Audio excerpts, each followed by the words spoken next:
이 입술을 통하여 하나님이 하신 일을 증거할 수 있게 인도하여 주시옵소서. 감사드리며 예수님의 이름으로 기도드립니다. 아멘. 제가 올해 만 50이에요. 만 50이 되니까 제가 오면서 사실 기도했는데 하나님 울지 않게 해주세요. 왜냐? 만 50이 되고 나면은 눈물이 나요. 그래서 그 눈물이 하나님의 은혜로 인한 눈물인 것 같아요. 그래서 오늘 아브라함 카이퍼의 그 삶을 얘기하셨는데 지금 제가 사랑의 교회가 제가 지금 사회적 직분으로는 한양대학교 수리데이터 사이언스학과 교수고요. 영적인 하나님의 신분으로는 사랑의 교회, 여러분 아시는 서초에 있는 그 사랑의 교회 집사고요. 그리고 거기에 소년부 교사고요. 거기에 저희 소그룹을 다락방이라고 부르는데 그 다락방의 순장입니다. 그래서 그 영적인 신분을 섬기고 있고요. 여러분 같이 토요일, 일요일이 되면은 하루 종일 이제 교회에서 그런 사역을 하고 금요일에는 다락방을 인도하고 있습니다.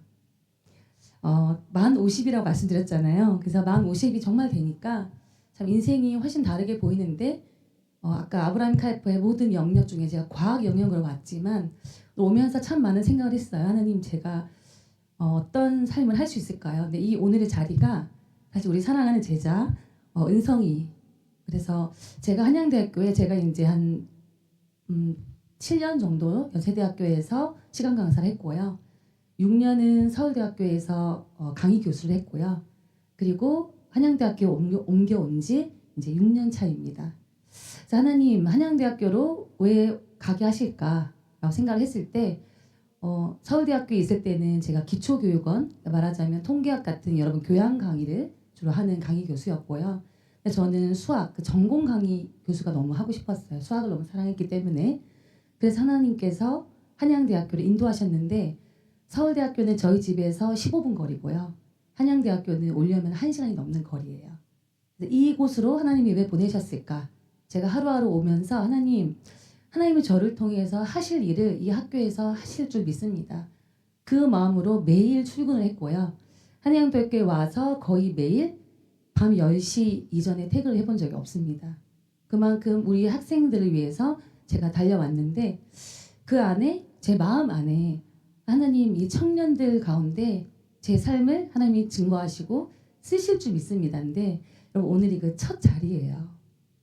그래서 우리 은성이를 만나게 하신 게 하나님께서 오늘 우리 황영구 목사님의 아들이신 은성이를 만나게 해서 제가 마음속에 쓰임받게 하실 줄 믿는다고 했던 그 역사를 이루신 게 아닌가를 여러분께 전해드리고 싶습니다. 그래서 오늘 경제 파트에 있는 제 남편도 대동에서 왔습니다. 네, 그래서 아내가 오늘 하나님이 주신 이 귀한 종으로 쓰임 받는데 남편 같이 가야 되지 않겠어? 하고 왔습니다. 자, 여러분께 아까 과학 영역을 말씀 주셨는데 저는 일단 전공이 수학이고요. 그러니까 학부 전공이 수학이고 대학원에서 수학과 안에 통계를 했어요. 그러니 수학 통계를 하고 현재는 한양대학교에 오고 나서는 한양대학교는 실용학문의 학교이죠. 그래서 여러분 혹시 아세요? 한양대학교가 말씀으로 세워진 학교입니다. 그래서 요한일서 말씀인데요. 너희가 이 입으로 혀로만 말하지 말고 행함으로 사랑을 실천하라는 그 말씀으로 세워진 학교가 한양대학교예요. 그래서 한양대학교에는 교회가 있고요. 그리고 행사가 끝나면 기도를 합니다. 모르신 분이 은성이조차도 몰랐더라고요. 그래서 말씀으로 세워져서 실용학문인 한양대학교가 된 거예요. 네. 자, 그러면 저는 수학과 통계를 하고 한양대학교를 옮겨오니까 이 학교는 실용학문을 해야 하기 때문에 산학협력을 많이 해야 돼요. 제가 갖고 있던 그 전공에서 AI 쪽으로 갈 수밖에 없는 그런 게 됐어요. 그러면 제가 AI로 넘어와야 하는데 수학 통계를 했기 때문에 아마 지금 여러분 AI 시대인데 거의 대부분 통계학과 수학과 그중에서 좀 열심히 하시는 교수님들이 많이 AI 전공으로 하고 계세요. 그러니까 AI 전공이 있는 게 아니라 그쪽으로 넘어가게 됩니다. 저도 그 중에 하나고요. 우리 학과를 AI의 중심의 학과로 만들어 나가고 있는 그런 선봉장의 역할을 하게 되었어요. 근데 그 안에도 하나님께서 나를 어떻게 이곳에 부르시고 이 일을 하게 하실까? 그걸 전해드리고자 해요. 우선 제가 과학 분야에 와서 오늘 말씀드릴 게 첫 번째 제 전공 영역, 두 번째는 제가 교수니까 교육 영역에 있잖아요. 세 번째는 오늘 우리 아기가 이렇게 다니고 이제 아기를 키우시는데 여러분도 이제 가정을 가져야 되잖아요. 아마 오늘 이 강의를 듣고 있는데도 혹시나 나는 홀로 살리라, 그 다음에 결혼하고 나서도 나는 자녀 없이 살리라 이런 마음을 갖고 계신다면 그 또한 오늘의 영역 안에서 내려놔야 될 영역이에요. 그래서 제가 과학 분야에 AI를 향해 가고 있는 직책, 그 다음에 교육 분야에 제가 교육자로서 가고 있는 안에서의 직책, 또 제가 엄마죠. 그리고 작년에 입시를 치르고 이제 고3 엄마를 탈피하여 드디어 우리 딸을 대학을 보냈습니다. 그런 입시생의 엄마예요. 그러면 제가 어떻게 아이를 키워왔나? 이걸 어떻게 50분 안에 다 담을까? 고민을 하면서 왔는데 그 영역 안에서 오늘의 제가 있기까지 아까 제가 눈물을 흘리는 그 마음이 온 이유가 오늘 여러분의 주제인 제 영역을 다 주권이 하나님께 있습니다라는 고백 안에 이제 만 50이 되니 올바르게 아직도 부족하지만 서게 되었다라는 거를 말씀드리고 싶어요. 그럼 첫 번째 저의 전공 영역으로 가겠습니다. 우선 저는 박사 학위를 따야 교수가 되잖아요. 한 번도 제가 박사를 해가지고 교수가 되겠다 이런 생각을 해본 적이 없어요. 말하자면 저는 수학을 너무 좋아했고요. 말하자면 여러 가지 길지만 하여튼 우여곡절 끝에 연세대학교 대학원에 가게 됐고요. 그 안에서 저는 박사 학위를 따야 이제 뭔가를 하잖아요. 근데 그 속에서도 직장 생활을 하다가 더 공부하고 싶은 부족한 마음이 많이 일었어요. 그래서 학교를 다시 가게 됐고 거기서 박사 학위를 밟게 돼요. 그러면서 결혼도 하게 됐고 학위 과정을 밟는 게 쉽지 않았어요. 근데 제가 졸업할 때 뭐가 걸렸냐면 그때는 국내 교수님들이 해외 저널을 쓰거나 그런 게 아니었어요. 제가 수능 첫 세대거든요. 94학번. 근데 제가 졸업할 때 그 졸업 요건에 탑 컨퍼런스에 논문을 실어야 하는 그 요건이 걸렸어요. 그러면 지금 지도 교수님도 탑 컨퍼런스는커녕 해외 저널에 그렇게 내는 분위기가 아니라 그때는 교수님이 되면은 그냥 교수님인 거예요. 그런 시대인데 박사에게는 SCI를 써라. 이게 이제 국제 저널이거든요. 쉽지 않았어요. 정말로 많이 했지만 열심히 노력했지만 그 시대에는 지금처럼 이렇게 온라인으로 퍼블리시 되는 시대가 아니어서 저널을 보내면 리뷰어가 리뷰하는데 1년, 2년씩 걸려요. 그런 엄청난 시간. 박사는 10년 안에만 따야 합니다. 저는 그 사이에 여러 가지 결혼도 했고 출산도 했고 다양한 이런 여러 가지가 있으니까 좀 휴직도 하고 또 직장 다녔기 때문에 기간일이 있었어요. 그럼 이게 빨리 와야 하잖아요. 나름대로 열심히 썼지만 교수님이 도와주는 건 아니었어요. 그러고 열심히 했지만 제대로 되지가 않았고요. 논문 쓰는 과정 중에서도 어떻게 하냐면 점점점 그때는 제가 신앙이 막 깊은 게 전 모태신앙이 또 아니에요. 그게 대학원에 가서 어떤 언니가 저를 전도했어요. 그래서 그때 전도를 받고 제가 이제 그때 몸이 좀 안 좋았거든요. 그때 삶과 죽음을 좀 고민하게 되면서 신앙을 받아들인 그러니까 아주 늦각이죠. 여러분에 비해서. 그랬는데 신앙이 점점 깊어지는 과정이었다고 생각이 드는 게 그 안에서 계속 논문을 쓰고 이 과정이 오늘 여러분에게 드리고 싶은 주제인데 나를 내려놓기예요. 그러니까 내 힘으로 하기를 내려놓기의 과정이었다고 저는 말씀드리고 싶어요. 제가 논문을 쓰려면 어떤 시계열 데이터 안에서 그 어떤 영역을 찾아내서 논문을 써야 돼요. 다우존스 지수를 막 보고 있는데 그거 다 하려면은 6개월의 분석 기간이 걸리는 거예요.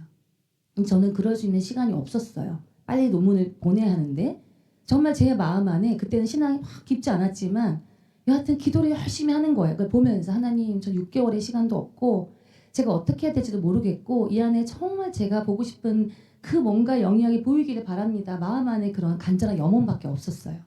근데 정말로 찍었다 이거죠. 정말 어떤 영역을 딱 찍었는데 제가 논문에 쓰고 싶은 그 구간이 딱 나온 거예요. 그래서 그냥 그 논문 데이터 분석이 일주일밖에 안 걸렸어요.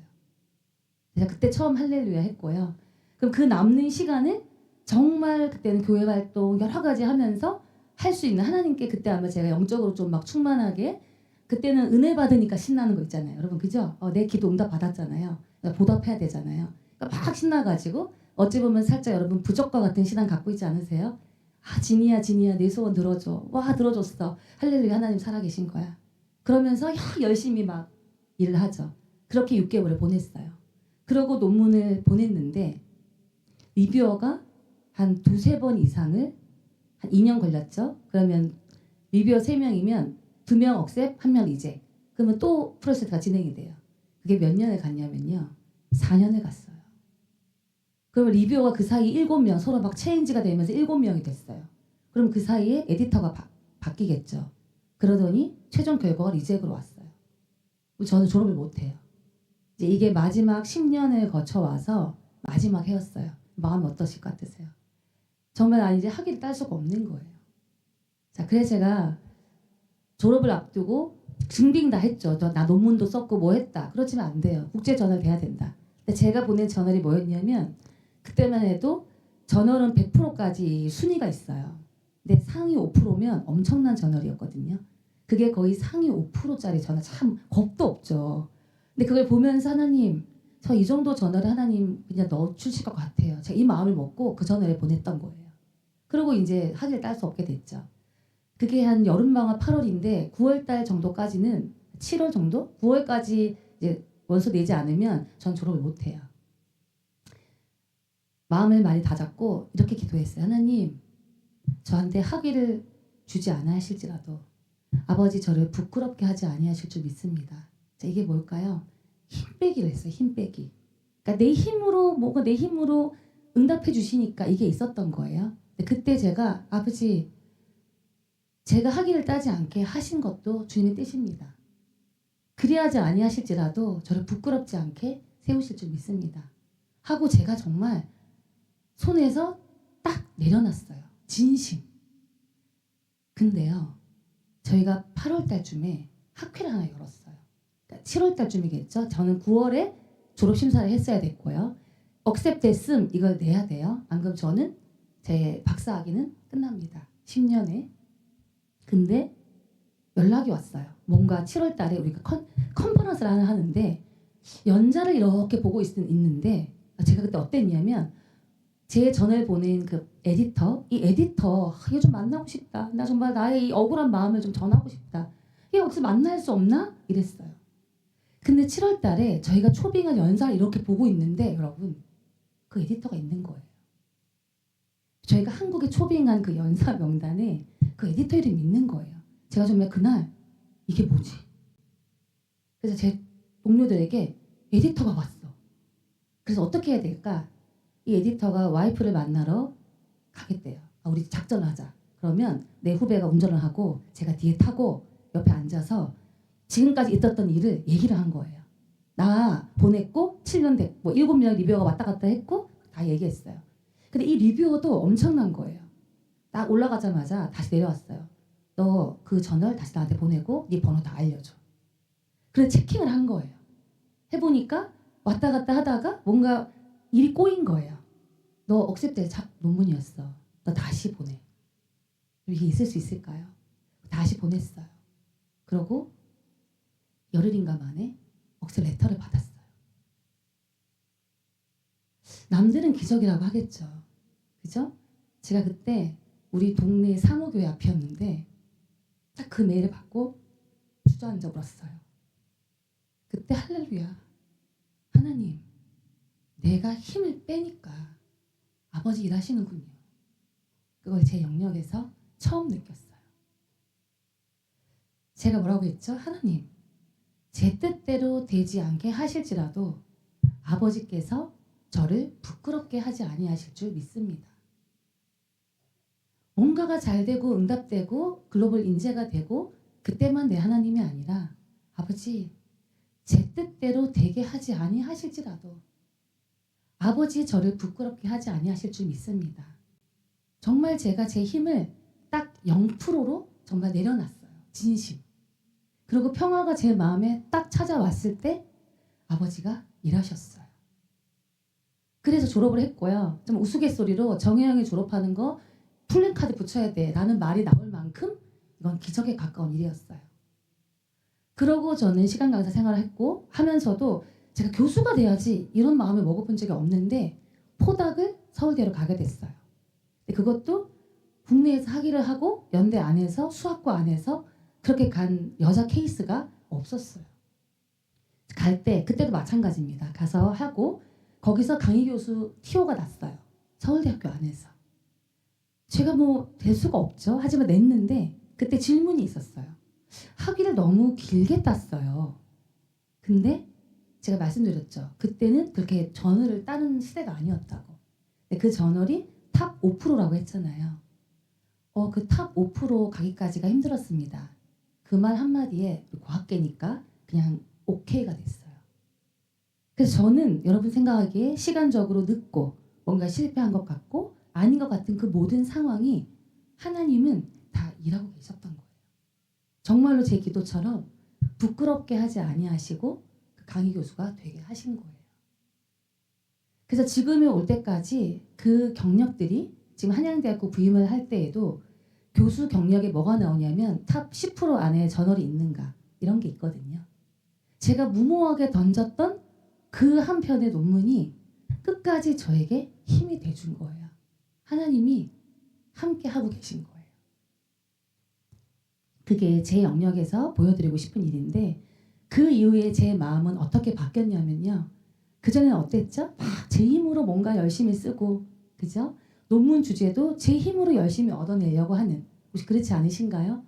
하나님 뜻 안에 내가 움직입니다. 나는 하나님의 일을 하고 있기 때문에 레포트도 열심히 써야 되고 뭐도 열심히 해야 되고 아까 남편하고 오다가 오늘 내가 간증을 하고 해야 되는데 당신은 어떻게 생각하냐 하나님의 뜻으로 산다는 게 사람에게는 하나님께 전심으로 하나님 앞에 열심을 다해서 내 모든 최선을 다해서 라고 이야기하는 거예요. 제가 오늘 내가 던질 주제는 힘빼기야 라고 얘기했어요. 그럼 어떠세요? 내 힘을 다해서 오늘 수련회 오면 그래 힘 받아가지고 열심히 해야지. 그래 사역도 열심히 하고 돌아가면 공부도 열심히 하고 열심히 너무 좋아요. 근데 그 앞에 난 하나님의 영광을 위한 사람이 돼야 되니까 열심을 해야지. 자, 힘 빼고 계세요. 하나님 저 힘 뺄 테니까 저 좀 움직여주세요. 여러분 우리 딸에게 수영을 가르쳐줄 때 수영장 어때요? 물에서 엄마 무서워 힘 주면 가라앉아요. 그때 힘 빼 하거든요. 힘을 빼면 그냥 떠요 사람은. 저는 배영을 혼자 배웠거든요. 누워서 힘 빼면은 떠요. 근데 두려움 때문에 힘 주면 가라앉아요. 마찬가지입니다. 그래서 힘을 빼고 내 영역 안에서 논문을 쓸 때에도 하나님 이제 그 경험을 제가 받았잖아요. 너무 선명한 거 주셨기 때문에 논문 쓸 때마다 또 다른 주제를 잡을 때마다 저는 기도합니다. 그 뒤에 없어진 게 제 열심이에요. 내가 열심히 해야지 당연히 열심히 살아야죠. 근데 그 앞에 힘 빼야 돼. 내 열심 딱 떠오르면 힘 빼 정의영 힘 빼. 이걸 깨닫게 됐어요. 네 힘으로 하려고 하지 마. 힘 빼. 여러분이 힘으로 하면 하나님의 일을 열심히 했어요. 근데 뭐가 오는지 아세요? 뭐가 오세요? 번아웃이 와요. 정말 힘 빼고 하나님의 일을 열심히 하면 번아웃이라는 말을 쓸 수가 없어요. 내가 쓰임 받아서 기쁘고 나를 움직이게 해주셔서 기쁘고 그 기쁨이 여러분을 엉덩이 춤추게 합니다. 그래서 AI로 가야지 뭘 해야지 하고 온 게 아니라 하나님 이 길에 저를 쓰이게 해주세요. 했더니 정말 딥러닝을 공부하게 하시고 그 안에 연구 주제를 주시고 저는 AI 안에서도 신뢰 가능한 AI를 연구하고 있어요. 이 AI가 인간 사회에 왔을 때 정말로 믿을 만한 것인가? 그 안에 주제를 잡는데 이 연구를 하려면 정말로 힘들고 스트레스 받습니다. 좋은 논문 써야 하고 그 스트레스에 쫓기면 정말 사람이 신경질적으로 될 수도 있어요. 이 파트가. 그리고 얼마나 기라성 같은 연구자들이 많기 때문에 또 그걸 보면서 비교하면서 가려면 나는 너무 초라해 보여요. 그것이 아니라 이 안에서 하나님이 나를 통해서 연구하게 하시고 이끄시고 인도하심이 있다라고 생각하면서 걸어가면 그 안에 연구 주제를 주심을 믿습니다. 그게 제가 제 과학 영역에서 걸어온 길입니다. 이번에는 두 번째 교육 영역으로 갈게요. 저는 이제 과학 분야에서 이렇게 제 연구 안에 있어서 아까 말씀하신 그 큰 힘 빼기를 경험했기 때문에 정말로 모든 연구에 있어서 힘 빼려고 노력을 한 것. 이거 강의 영역으로 와서 저는 강의잖아요. 강사도 했고 그럼 강사 시절에는 이 강의 평가를 받잖아요. 그럼 어떨까요? 강의 평가를 잘 받기 위해서 강의 열심히 해야 돼요. 그죠? 하지만 그 안에는 제 마음으로는 하나님이 열심히 해요. 하나님이 열심히 왜 나는 하나님의 사람이니까 열정을 다해야 돼. 그리고 아이들을 잘 가르쳐야 돼요. 열심히 해요. 아까 말씀드린 하나님의 이름을 걸고 열심히 하는데 내 열심이 더 앞서가요. 그러면 힘들죠. 이게 종이 한 장 차이예요. 그런데 강의를 하러 나아갈 때 그런 나를 본 거예요. 내가 아이들 향해서 열심을 다하고 있는 거예요. 근데 하나님, 오늘 제가 강단에 서지만 제 입술로 수학을 이야기하지만 이 입술로 하나님의 사랑이 들리게 해주세요. 이렇게 기도하게 됐어요. 사람을 보지 않게 된 거예요. 그래서 정말 있는 힘을 다해 수학을 이야기하는데 그 안에 이런 영적인 잔소리도 많이 들어가거든요. 근데 제 강의평이나 또 나중에 아이들 들어보면 교수님 말 끝에 아멘 해야 될 것 같다는 거예요. 제가 쓰는 모든 용어가 그냥 교수님 아멘이 나올 것 같다는 거예요.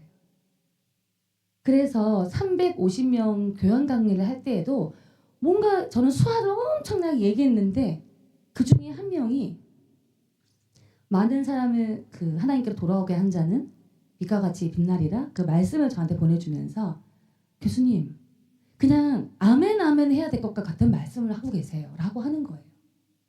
이게 똑같이 열심히 나아가는데 내 열심이냐 하나님을 앞에 두고 그냥 나아가느냐의 차이임을 제가 느꼈어요.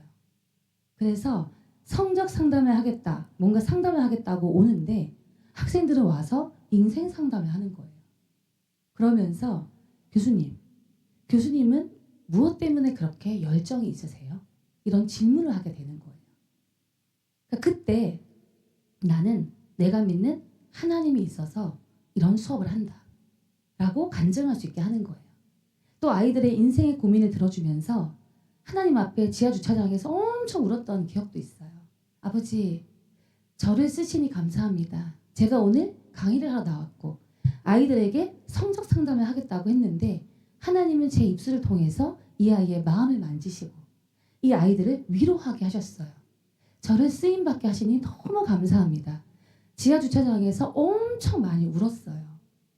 그러니까 내 힘으로 했다면 오늘도 너무 기뻤어. 정말 강의 잘했어. 아이들이 만족했어. 이게 아니라 하나님 저를 써주시니 너무 감사합니다.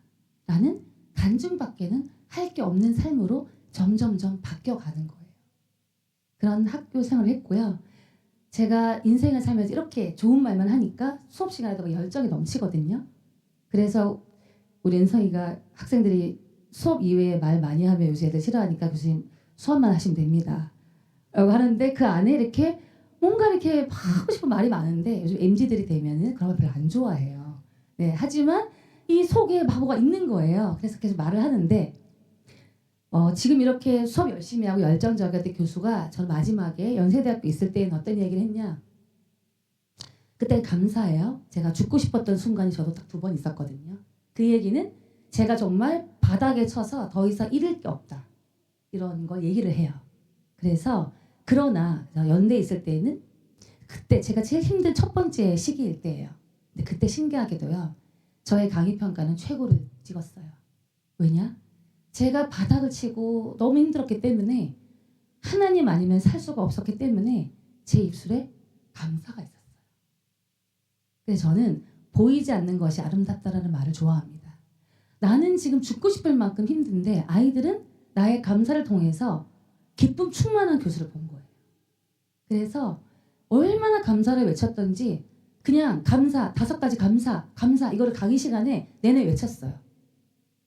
여러분 하겠습니까? 제 강의는 3학점짜리인데 18학점으로 유명해요.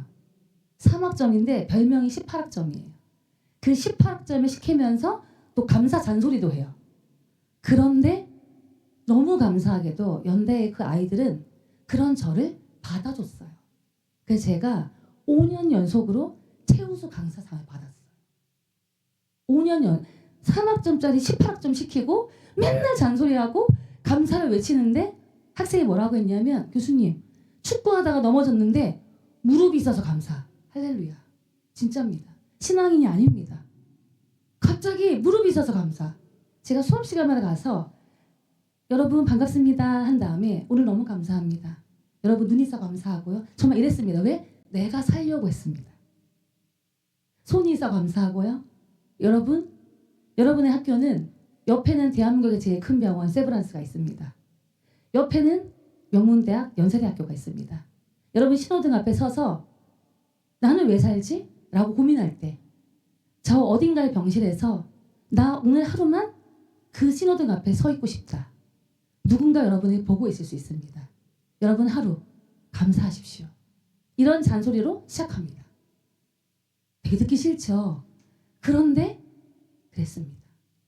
그리고 지금도 지나서 게임 업체나 뭐 상경 계열이나 아이들 상경 계열인데 게임 업체가 있어요. 10년 지나서 찾아옵니다. 교양 교수였던 저를. 교수님 그때 생각하게 하셨고요. 저에게 주셨던 그것이 제가 게임 업체에 갈 수 있는 이유였어요. 대학교에서 배울 수 있는 건 생각하는 능력이었어요. 라고 찾아옵니다. 아, 하나님 너무 감사합니다. 자, 그 강의 평가와 그 탑 컨퍼런스에 됐던 그것이 한양대학교 올 때 다 쓰임을 받아서 제가 교수가 돼야지 한 게 아니라 저는 45살에 한양대학교에 와서 전임학과 교수가 됐거든요. 그거는 인간적인 잣대로는 있을 수가 없는 일이에요. 젊은 사람 뽑아야죠. 그렇잖아요. 근데 강의평가와 논문과 거기에서 다 맞아떨어지게 하나님은 저를 만들고 계셨던 거예요. 그래서 한양대학교로 이직해서 오게 됩니다. 저희 교육의 영역에 있어서 제가 교육을 할 때 내 힘으로 열심히 해서 이 아이들 잘 가르쳐야지. 제가 어느 정도였냐면요.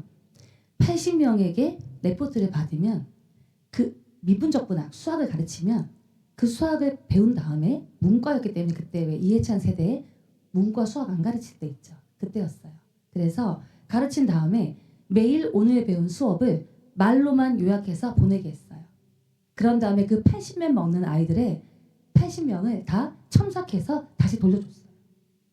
할 수가 없는 일이죠. 제가 생각해도 제 힘이 아니라 그냥 하나님이 하신 거예요. 근데 그걸 신나게 했어요. 그러고 학생들 볼 때마다 상담을 엄청 많이 했고요. 그냥 엉덩이 춤추듯이 다녔는데 그 힘이 독수리 날개침 같이 비상하게 만든 하나님의 기쁨의 역사였어요. 만약에 그걸 내 힘으로 했다면 스트레스 받았을 거예요. 근데 그게 아니었어요. 그게 제 교육의 영역에서 내 힘을 빼고 하나님 저를 움직여 주세요. 하나님 오늘 제가 강단에 서지만 제 입술을 통해서 아버지의 사랑을 전하게 해주세요. 라고 섰을 때 하나님이 해주신 일이었어요. 그렇게 제가 한양대학교로 옮겨오게 됩니다. 한양대학교에 왔을 때 정말 그 다음 서울대학교로 가게 되죠. 거기에서의 일들도 강의 교수를 하면서 어때요? 이 날고기고 하는 애들이 많으니까 얼마나 사람을 보게 되겠어요. 하지만 거기서도 다 사람은 똑같았고 마음은 어디를 가나 자기가 잘나지 못했다, 힘들다 그 아이들이 되게 많아요. 그래서 제가 마지막 강의가 끝날 때 항상 이 얘기를 합니다. 열심히 강의한 다음에 제가 딱 3가지를 주겠다고 해요. 이 강의를 통해서 첫 번째는 여러분에게 통계학에 대한 지식을 줄 겁니다. 이 강의를 듣고 나면 여러분이 통계학이 뭔지 알게 될 겁니다. 두 번째, 여러분이 어떤 사람인지 여러분의 가치를 느끼게 해주고 싶습니다. 여러분 본연의 가치를 이 강의를 끝나서 느낄 수 있게 되길 바랍니다. 라고 이야기를 해요. 세 번째, 여러분 이 강의가 끝날 때 동안 에너지가 하나도 꺾이지 않는 사람 아마 나밖에 없을 겁니다. 그렇게 이 수업 동안 저는 여러분에게 최선을 다할 겁니다. 하고 시작을 해요. 종강할 때 물어봅니다. 왜 애들은 처음에는 에너지가 넘치다가 중반쯤 되면 가라앉죠. 그 다음엔 더 가라앉죠. 저는 1번 됩니다. 물어봐요. 어때요? 한 학기 동안 힘 빠지지 않았던 사람은 저 맞습니까? 맞다고 합니다. 통계학 잘 배웠습니까? 맞다고 합니다. 그 다음에 여러분 정말 귀하고 귀한 사람인 거 알겠습니까? 맞다고 합니다. 그러면서 마지막 제 멘트가 여러분 그렇게 맨날 에너지 먼지 이렇게 들어와서 강의하던 분이 저는 살면서 죽고 싶었던 순간이 2번 있었어요. 하면 완전 침울해집니다. 그런데 그 모든 게 제 삶에 오늘 제가 있게 한 선물이 되었습니다. 여러분, 젊은 청춘 가까이서 보면 비극이고 멀리서 보면 희극이라는 말이 있습니다. 여러분, 어떠한 힘든 일이 있어도 오늘 했던 제 말을 기억하면서 이것이 나에게 선물이 된다고 그때 항상 밝게 강의했던 우리 정혜영 교수님 이야기하셨지? 그 생각을 꼭 떠올려 주세요 라고 하면서 종강을 합니다. 그러면 전부 기립박수를 치는 그런 수업을 했습니다. 그때 끝나고 나면 강의평가 또는 메시지에 교수님, 이거 서울대학교 아이들입니다. 저 죽고 싶었어요. 너무 신기하죠? 교수님, 저 정말 힘 다 빠졌어요. 이런 게 막 옵니다. 눈물 나서 앞에 나가서 인사 못했어요. 그러니까 어디에 있든지 연약한 영혼들이 다 있구나. 그거를 깨달은 저의 교육자 생활이었어요. 이제 한양대학교로 왔습니다. 하나님, 저를 왜 한양대학교로 보내셨을까요? 제가 매일 오면서 아버지, 한양대학교에 저를 보내신 이유가 있는 줄 믿습니다. 그런데 저는 너무 수학 강의를 하고 싶었거든요. 그래서 여기에 와서 마음껏 수학 강의를 합니다. 여러분, 수학이라는 학문은 수학이 아니고요. 제가 우리 학과에도 이야기하는데 수학은 인문학이고 수학은 철학이고 수학은 예술입니다. 그래서 실제 신학에 가까이 가고 싶은 사람이 원래 수학 과목을 들으러 오게 됩니다. 수학의 순수한 과목을 듣고 있으면 이 정신세계를 생각을 할 수밖에 없거든요. 그러면 왜 철학자가 깊이 있는 생각을 해야 되고요. 신학자가 깊이 있는 생각을 해야 되잖아요. 그 사고가 되어야 우리가 주님의 뜻을 깨달아요. 그 정신적인 훈련을 해주는 학문이 수학입니다. 제가 그 마음을 갖고 있기 때문에 저는 아이들에게 수학을 이야기하지만 제 마음 안에 예수님의 마음을 갖고 이야기할 수 있고요. 그 안에 이 삶의 철학을 담고 이야기할 수가 있어요. 그것이 바탕이 된 게 AI인 거예요. 그래서 한양대학교에 와서 이 마인드를 가지고 수리 데이터 사이언스 학과를 이끌고 있고요. 그 안에서 역시나 우리 과의 비전을 세워나갔는데 제가 수학은 잘할 수 있지만 이제 AI잖아요. 이 AI는 로보틱스 회사라든지 딥러닝이라든지 이런 걸 해야 돼요. 그럼 그런 거를 어떻게 해야 될까? 내가 어떻게 이 아이들을 그러한 회사로 보낼 수 있을까? 근데 제 마음 안에는 하나님, 우리 아이들 정말 이 응용 학문 분야로 인턴 내보내고 싶습니다. 아버지, 이런 기회를 주시면 좋겠어요. 라고 염원만 했어요. 근데 제 수업을 듣고 있는 대학원생 중에 어떤 사람이 앉아 있었어요. 수업을 잘 안 와가지고 이 사람 이거 F로 줘야 되겠다. 왜 이렇게 수업을 안 와? 근데 발표를 하는데 이 사람이 로보틱스 회사에 다니는 사람인 거예요. 그래서 발표를 하고 제가 바로 다가가서 그 회사 인턴십 안 되냐? 우리 애들 좀 연결해주고 싶다라고 이야기를 하게 됩니다. 근데 이 사람이 능력이 너무 뛰어나서 그 로보틱스 회사에 이사가 되었어요. 그래서 정말 제가 마음으로 바랬던 우리 학교 학생들을 그쪽으로 인턴십 보내는 일이 생겼어요. 그래서 수학을 하는 이 학문 안에서 AI 쪽으로 연결이 되고 이 아이들을 인턴십을 내보내고 그 모든 일들이 정말 하나님이 예비하신 만남의 축복 속에서 자연스럽게 일어났어요. 제가 드릴 말씀은 저의 영역 속에서 일어났던 모든 일들은 제가 뭐라고 했죠? 힘빼기. 내 힘으로 하자고 하는 힘을 빼는 순간 하나님이 여러분의 숨쉬는 그 기도 소리를 다 들으세요. 그리고 하나님이 나와 다른 길을 준다 할지라도 아버지, 주님이 주시는 그 길이 가장 선한 길임을 믿습니다. 라는 마음이 여러분 마음 안에 있다면 저는 정말 고백합니다. 아버지, 하나님은 내가 신음하는 소리, 내가 염원하는 소리 다 듣고 계시고 지금 만 50이라고 했죠? 지금 돌아보면 아버지 다 응답해 주셨어요.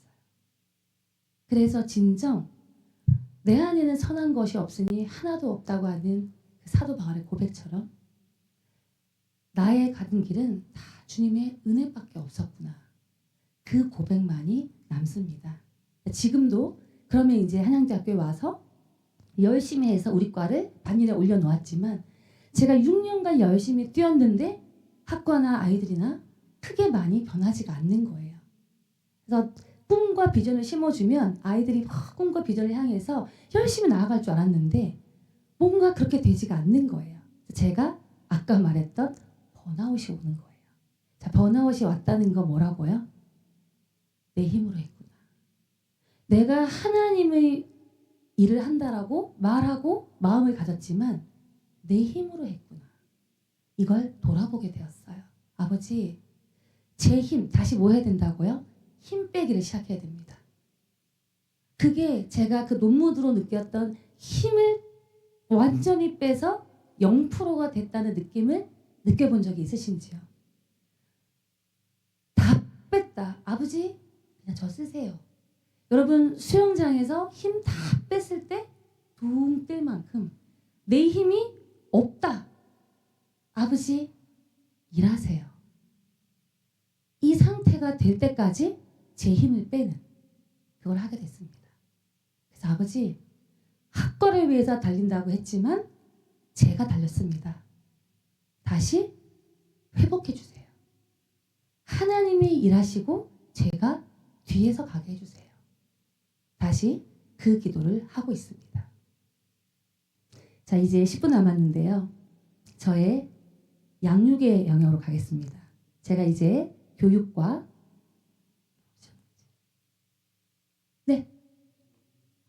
알겠습니다. 그래서 그럼 5분만 하겠습니다. 제가 이제 제 학문 영역, 교육 영역에서 힘 빼기를 했는데요. 이것이 종합되어서 어디에 와야 할까요? 여러분을 키우신 부모님입니다. 제가 고3 엄마라고 했잖아요. 제가 부모예요. 저는 집은 강남권에 있었는데 우리 아이를 어떻게 키웠냐면 처음에는 저 성산동 쪽에 있었고요. 제가 섬기고 싶은 사랑의 교회 때문에 이쪽으로 오게 되었어요. 근데 우리 아이를 키울 때 저는 피아노를 가르쳤습니다. 왜 가르쳤냐면 반주자가 없을 때 반주하라고요. 바이올린을 시켰습니다. 피아노 들고 다닐 수 없잖아요. 바이올린 들고 다니면서 하나님 걸 찬양하라고요. 그게 제 목표 앞에 있었지만 그것도 초보적인 엄마의 마음이었습니다. 나름대로 신나게 아이를 가르치지만 그리고 학원을 안 보냈어요. 그러고 예술을 시키고 체육을 시키고 막 이렇게 시켰어요. 한국에 있으면서 거의 미국 애처럼 키웠어요. 그렇죠. 어디 이사 갔다고요? 세화여고 세화여중 있는 그 파락군 이런 것도 모르고요. 사랑의 교회 제일 옆에 집 사는 동네가 그때는 방배동이었어요. 워낙 오래된 집이 많아가지고 지하주차장 없는 거기 갔는데 거기가 파락군이잖아요. 세화여고 세화여중 거기에서 학원을 안 보냈어요. 특히 수학학원을 안 보냈어요. 영어는 보냈어요. 왜? 이건 글로벌하게 말하라고. 유치원이 있었는데 교회 유치원에 영어 중국어를 말로만 시키는 학원 그 유치원이었어요. 그래서 애가 영어 중국어 말을 할 줄 알았거든요. 말 잘하니까 그냥 말 잘하는 학원을 보냈더니 어떻게 될까요? 한국 입시는 말 잘하면 안 되잖아요. 그래서 애를 그냥 어떻게 엄마의 교육관으로 입시당을 멀리 만들어놔서 다들 미국에 보내래요. 아니면 어디 뭐 대안학교 보내라. 공교육을 끝까지 맞춰야 된다. 쭉 끝까지. 근데 어쨌든 하나님의 인도하심으로 갔는데 근데 저는 제 열심이 아니라 하나님의 영광을 위해서 이 아이를 키우고 싶다. 근데 이 아이는 사교육이 안 된 채로 오니까 애들이 뭐라고 하겠어요. 수학도 모르죠. 못 알아듣죠. 선생님 막 다 선행 나가죠. 얘는 잠만 잔 거예요. 그러다가 코로나가 왔잖아요. 더 잘 자게 생겼잖아요. 그래서 저는 집에 오면 잠자는 애밖에 못 봤어요. 심지어 우리 아이는 그러니까 수학 시험이 뭐 3점 뭐 10점 그래도 저는 할렐루야 오늘도 풀었구나. 네 힘으로 풀었구나. 하늘을 풀었구나. 제가 정말 이랬습니다. 그렇게 불안함이 없이 아이를 키웠어요. 하지만 제 마음 안에 아버지 끝까지 이 아이가 돼서 뭐 전 세계 어디 대학교 하나 없겠습니까? 대학을 가면 대학 가서 수학을 즐겁게 할 수 있는 아이가 되게 해주세요. 그거 하나밖에 없었고요. 대학을 위해서 기도한 적은 없어요. 배우자의 기도를 하였습니다. 만남의 축복을 주세요. 만남의 축복을 주세요. 이렇게 했거든요. 그러나 아이가 공부를 안 하니까 어떻게 해서라도 좀 그래도 뭐 전 세계 대학 가려면 또 공부해야 되잖아요. 그러니까 막 끌고 이런 마음이 있었어요. 없지 않았어요. 막 상담 많이 하고 근데 그 마음 안에 아까 말했죠. 바이올린 들고 다니면서 뭐 은혜 베풀고 하나님의 일을 하라는 게 있으면서 공부하자고 했어요. 그때 제가 제자 훈련 받으면서 제 내리를 딱 쳤습니다. 너는 다은이가 하나님을 얼마나 사랑하는지보다 왜 오늘 공부했는지에 더 관심이 많니? 그때 제가 바꿨습니다. 자, 보세요. 막 세상적으로 공부시키고자가 아니라 하나님의 영광을 위해서 쓰임받는 애가 돼야 되니까 공부도 해야지였어요. 이런 엄마가 많아요. 이게 아니라는 거예요. 이제 그때부터 제가 뭐 해야 되죠? 힘 빼기. 하나님을 빙자한 힘주기가 아니라 힘 빼기. 아버지, 제가 우리 다은이가 하나님을 얼마나 사랑하는지를 오늘 공부 얼마나 했는지보다 더 궁금해하는 마음이 순도 100이 되게 해주세요. 이 기도를 하기 시작했습니다. 그리고 우리 딸이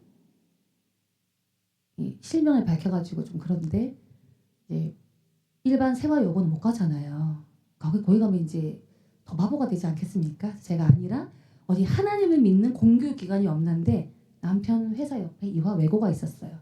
나름 외고지만 코로나 시절에 그게 미달이 돼가지고요. 들어갔어요. 할렐루야. 저는 외고가 아니라 거기서 꼴찌를 하더라도 행복한 전화해서 물어봤습니다. 저기 꼴찌해도 행복한 학교가 맞나요? 맞대요. 갔습니다. 꼴찌를 각오하고 보내서 예배를 하고 찬양을 하고 그래서 우리 아이가 고등학교를 마쳤습니다. 그 고3 동안 끝까지 수학을 놓지 말고 해라. 그래서 입시 보는 끝날까지 미분이 뭔지 적분이 뭔지 알고 갔다 할렐루야 했습니다. 그래서 다 끝나고 육수시 다 떨어지고 났지만 제 마음 안에 불안이 1도 없었고요. 그냥 평온했습니다. 그리고 그 아이가 더 있는데 수시 하나를 썼는데 한동대학교를 썼어요. 믿음의 학교 다 맞았는데 그 다음에 하면서 얘가 잘 쓰는 논술학교가 다 꼬이면서 원래 하던 학교를 못 쓰고 그냥 좀 근데 한동대학교가 2차까지 떨어졌어요. 내신이 불리하니까. 근데 이 아이가 더 가고 싶었던 곳은 사실은 송도에 있는 FIT라는 패션 주립대 거기 패션 경영이었어요. 원래 그게 가고 싶었지만 그 학교도 수학을 봐요. 근데 제가 말했죠. 끝까지 수학을 해가지고 내신은 엉망이지만 모의고사 성적표가 그렇게 바닥이 아니긴 나왔어요. 4가 나왔나? 그래서 집어넣고 이 아이가 수학적으로는 아니다. 영어는 뭐 어때 했으니까 그래서 붙었어요. 그래서 지금 갔는데 대학생이 됐습니다. 그래서 제가 말씀드리고 싶은 건 지금 가서요. 소년부 저랑 교사를 섬기고 있습니다. 제 소원이 제가 애 대학교는 한 번도 말한 적이 없는데 제가 소원 이뤘다고 하니까 옆에 집사님들이 대학교 붙었네요. 네, 송도 발표 나기 전에 아니 소년부에 교사하러 왔다고. 할렐루야. 내 소원 이뤘어요. 우리 아이는 아르바이트를 해서 11조를 내고 있습니다. 제가 얘기합니다 여러분. 11조. 왜 11조를 그렇게 비판하고 궁금해합니까? 내기 싫기 때문입니다. 여러분 검색을 왜 합니까? 뭔가 이렇게 궁금하죠. 왜 궁금합니까? 시시비비 따지고 싶기 때문이에요. 11조 안 내고 싶거든요. 그러니까 따집니다. 세전이냐 세후냐. 별 질문이 다 있습니다. 내지 마세요. 우리 딸에게 이야기합니다. 다은아, 하나님은 돈 필요하지 않아. 네가 돈을 내야 되는 이유는 너가 아르바를 구한 건 님이 아니라 하나님이 널 건강하게 그리고 기회를 주셨기 때문이야. 거기에 대한 믿음이야. 근데 네가 10만 원 내고 100만 원 내고 손을 움켜쥐면 아 너에게는 그 정도 돈밖에 맡길 수 없는 사람이구나. 너의 그릇을 보여줄 뿐이지 하나님 돈 필요하지 않아. 내지 마. 마음에 꺼리낌이 있다면 내지 마. 라고 이야기합니다. 근데 알바 갔다 와서 6만 8천 원, 7만 원을 냅니다. 그래서 저는 하나님 앞에 두려움 없는 엄마로서 섰고요. 입시에 흔들리지 않은 엄마로서 보여줬고요. 그리고 우리 아이가 영적인 잉태가 되어서 성인 되었음을 아버지 앞에 큰 선물로 바쳤습니다. 여러분께 드리고 싶은 말씀이 젊은 청춘 여러분, 하나님의 이름을 걸고 내 힘의 열심을 하지 마세요. 힘을 빼시고 아버지, 제 모든 영역 속에 주님이 주임임을 인정하세요. 그 증거는 여러분 마음속에 어떤 근심도 없고 항상 기뻐하라.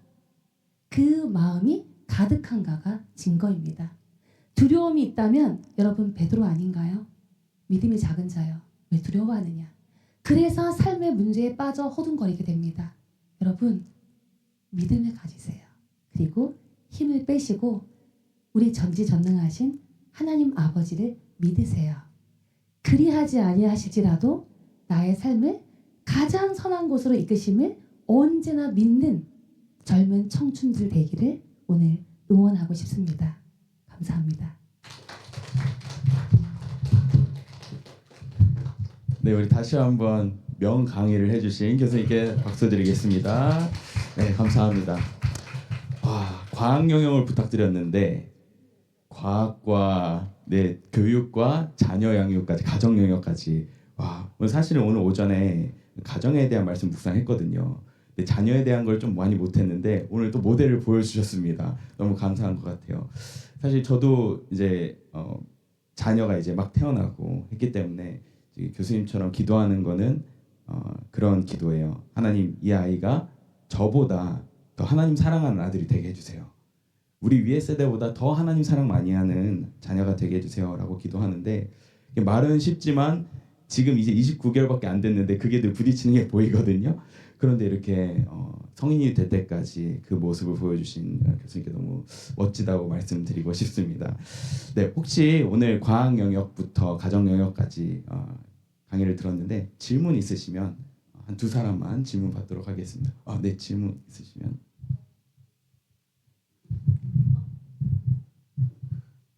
궁금한 게 있는데 죽고 싶다 했던 순간이 2번이나 찾아오셨다고 하셨잖아요. 그럴 때 혹시 극복하신 방법이 있으실까요?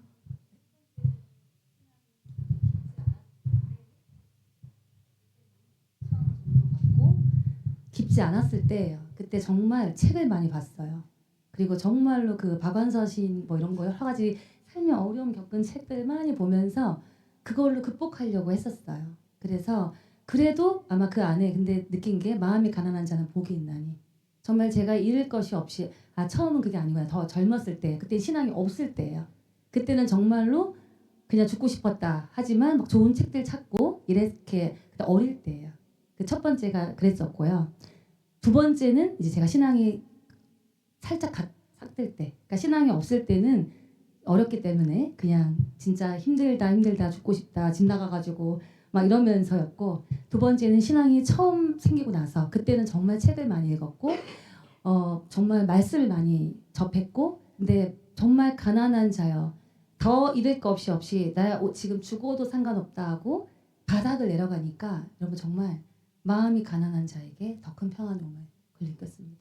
그래서 더 잃을 게 없으니까 주님밖에 바라볼 게 없었고요. 그 주님이 주시는 힘 아니면 살 기운이 없었고요. 그때 하나님이 깊숙이 일하셨어요. 그래서 지금 말씀하실 수 있는 게 믿음이 없을 때 그 와중에 믿음이 가지게 하고, 그리고 그 안에 그 큰 고통을 통해서 하나님이 마음이 가난한 자요, 그 성경 말씀이 진심이 되게 보여주셨고, 그 말씀을 통해서 오늘 정말 목사님이 얘기하셨을지 우리 목사님이나 믿음이 있는 가정들은 다 자녀 앞에서 무너지거든요.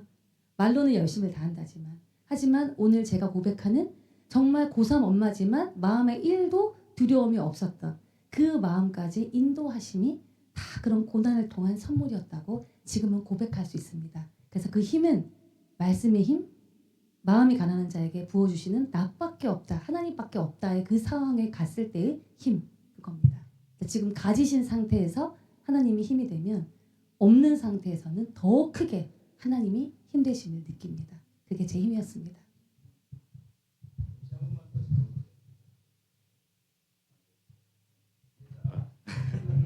아까 짧게 넘어가시겠는데 처음 예수님 만났을 때를 조금 더 자세히 설명해 주실 수 있는지. 처음 예수님 만났을 때 제가 이 늑막염 교통사고 잠깐 났는데 늑막염이 생겼어요. 근데 그게 물이 차가지고 빠져야 되는데 안 빠지는 거예요. 그래서 저는 교통사고를 생각했는데 가보니까 무슨 결핵 뭐 이건 검사하잖아요. 뭐 결핵이 나왔다 뭐 이렇게 얘기를 하는 거예요. 근데 또 그건 하여튼 그렇게 됐지만, 그래서 약간 죽음을 약간 이게 안 차고 하면은 뭔가 심각해지는 그런 상황에 가면서 삶과 죽음에 대해서 제가 생각을 하게 되는 거예요.